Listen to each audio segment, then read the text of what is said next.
Hello guys, in this video I am going to show you how to set the distance for the curves and corners mode in the IGO Navigation application. But first I just want to mention, don't forget to subscribe to my channel, because at 10,000 subscribers I am going to show you my whole YouTube revenue statistics and growth strategy, as well as how to make money online. Let's jump into it.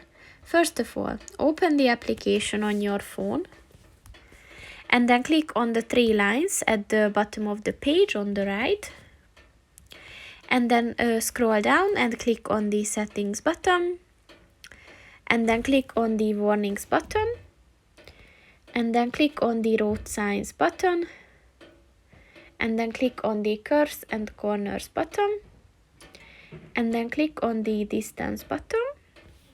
And if you drag this white circle back and forth, then you can set the distance, and there's a minimum and a maximum that you can set. So that's pretty much it for this video, guys. See you in the next one. Goodbye.